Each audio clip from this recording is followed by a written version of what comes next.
Hey, you slow? You know, you're a little, a little dummy. You didn't go to college, you don't have glasses. You want to draw hands, but you hide them because they reek.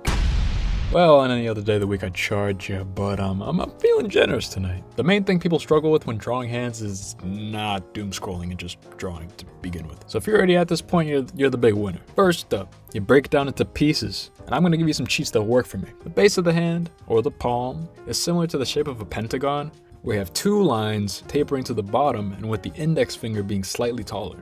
Also, the shape example is for tutorial simplicity, not complete accuracy. We'll get more accurate later. With the two lines on the top though, the connecting point is lowered and closer to the index finger side, with the second line sloping down. Now you got the base of the hand, math style, but math makes me soft. We're moving on. For the fingers, set a little marker to chart out the height first. They're gonna be a bit shorter than the length of the palm. A shape you need to master when drawing hands is this sloping fingertip shape.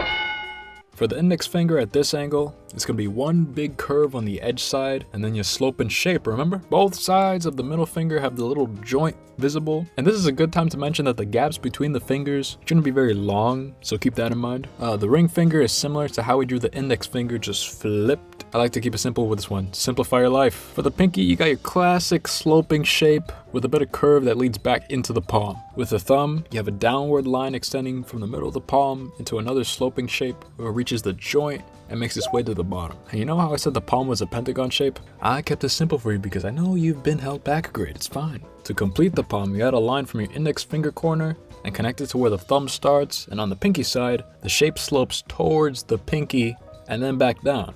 Look at that. It looks nice, right?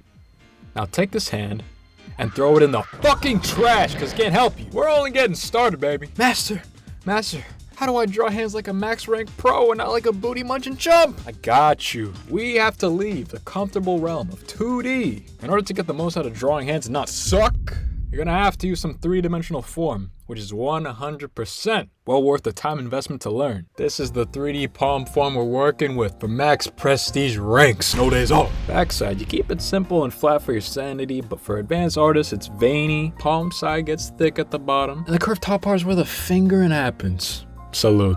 From a side angle, it's slimmer at the top and gets wider as you go down on it, classic stuff. And when you examine it from the bottom looking up, the palm is raised, surgically implanted fleshy parts for the thumb and the pinky side for that extra curvature. This is the Thinking Man's Art channel. For the fingers, same thing we learned before, but combined with using form to make each part of the finger a tube. You're gonna wanna watch your 3D here. Make sure your lines are wrapping around the form like a cylinder for depth. That's what the D in 3D stands for, 3 depth. The 3 stands for how many times you get held back, but we're doing it, we're getting fancy now. You can do all sorts of stuff with the new options now. You got low angle, high angle, side angle, wide angle, one giant finger. And now we have some extras. Curling the fingers. A tip for this is that the fingers naturally raise as you go from pinky to index if all the fingers are curled. 1 finger out for the bozo, 2 fingers for the actual gentleman, 3 for the avalanche, 4 fingers. You're not even curling the fingers anymore, what? You can also slightly curl the fingers for the more felonious individual. Keep your 3D form tubes in mind for this one. And what? You're doing it! You're actually doing it. You don't stink anymore. You took an art shower with the art shampoo. You look in the art mirror and you don't hate your art self anymore. You also shaved and bleached your art. You don't reek anymore. I am so damn proud. No notes. My work here is done. I'm riding off into the sunset, beer in hand. Who's driving the horse?